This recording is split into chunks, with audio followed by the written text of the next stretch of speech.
આપણે ત્યાં તહેવાર અને તિથિની ખાસ મહત્વ રહેલું છે. દીપોત્સવી પર્વની ઉત્સાહ અને ઉમંગ સાથે ઉજવણી કરવામાં આવતી હોય છે. હવે દેવ દિવાળીની પણ ઉજવણી કરવામાં આવશે, તો એકાદશીની પણ ભક્તિભાવ સાથે ઉજવણી કરવામાં આવે છે. વર્ષની સૌથી મોટી એકાદશી એટલે દેવઉઠી એકાદશી. આ દિવસે તુલસીજીને શેરડીનો સાઠો અર્પણ કરવામાં આવે છે.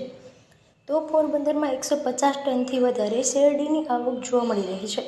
દરેક તહેવારનું ધાર્મિક મહત્વ રહેલું છે. આજના આધુનિક યુગમાં પણ ધાર્મિક પરંપરાઓ નિભાવવામાં આવી રહી છે. વર્ષ દરમિયાન આવતા તહેવારોની સાથે ધાર્મિક પરંપરા પણ જાળવી રાખવામાં આવે છે. દિવાળી બાદ લાભ પાંચમના વેપાર ધંધાની નવા વર્ષના ધંધા રોજગારની શરૂઆત કરવામાં આવતી હોય છે. તો દેવઉઠી એકાદશીના દિવસે શાલિગ્રામ અને તુલસી વિવાહની ઉજવણી કરવામાં આવે છે. મારું નામ છે હુસેન. પોરબંદરમાં હું શેરડીનો ધંધો કરું છું. અત્યારે આ કાળી શેરડી આવે છે, 50 રૂપિયાનો સાટો વેચાય છે. આ આવે મહારાષ્ટ્ર ને બીજી આવે વ્હાઈટ શેરડી, એ આપણી લોકલ આવે છે. એ 40 રૂપિયાનો 50 રૂપિયાનો સાટો વેચાય છે. અત્યારે દેવ દિવાળીને લઈને કેવી માંગ છે? નહીં, શેરડી 2 દીથી સારો વેપાર છે.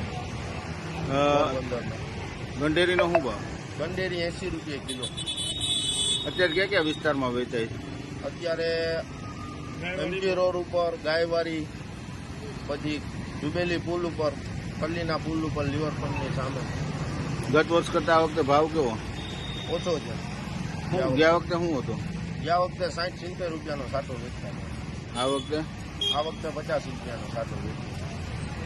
આ પ્રસંગની ભક્તિભાવ સાથે ઉજવણી દેવાલયો ખાતે કરવામાં આવતી હોય છે. તુલસી વિવાહને લઈ આ દિવસે લોકો તુલસીના છોડને શેરડી અર્પણ કરે છે.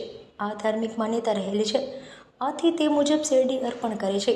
આજે દેવઉઠી એકાદશી છે, ત્યારે પોરબંદરના એનજી રોડ, જુબેલી અને નરસિંહ ટેકરી સહિતના વિસ્તારમાં કાળી અને લીલી શેરડીનું વહેંચાણ થઈ રહ્યું છે. દેવ દિવાળી પર્વે શેરડીનું વહેંચાણ થતું હોય છે. શેરડીની વાત કરીએ તો કાળી અને સફેદ શેરડીની આવક જોવા મળી રહી છે. શેરડીના વેપારી હુસેનભાઈના જણાવ્યા અનુસાર દેવઉઠી એકાદશી અને દિવાળી પર શેરડીનું સૌથી વધારે વહેંચાણ થાય છે. કાળી શેરડી મહારાષ્ટ્રથી આવે છે, રાજકોટથી આવે છે, તેથી પોરબંદર લાવી અને વહેંચાણ કરે છે. જ્યારે સફેદ શેરડી કોડીનાર અને રાજકોટ જિલ્લામાં પણ આવક જોવા મળે છે. કાળી શેરડીની વાત કરીએ તો તેમનો એક સાઠાની કિંમત ₹50 છે, જ્યારે સફેદ શેરડીનો ભાવ ₹40 જેવો છે. આ વર્ષે સારા વરસાદને કારણે શેરડીની સારું ઉત્પાદન થતાં ભાવમાં શેરડીના એક સાઠાના ભાવમાં ₹10નો ઘટાડો જોવા મળે છે. પોરબંદરમાં હાલ 150 ટનથી વધારે શેરડીની આવક જોવા મળી છે અને લોકો ખરીદી માટે ઉમટી પડ્યા છે. તુલસીજીને શેરડી અર્પણ કર્યા બાદ તેને પ્રસાદી સ્વરૂપે લે છે.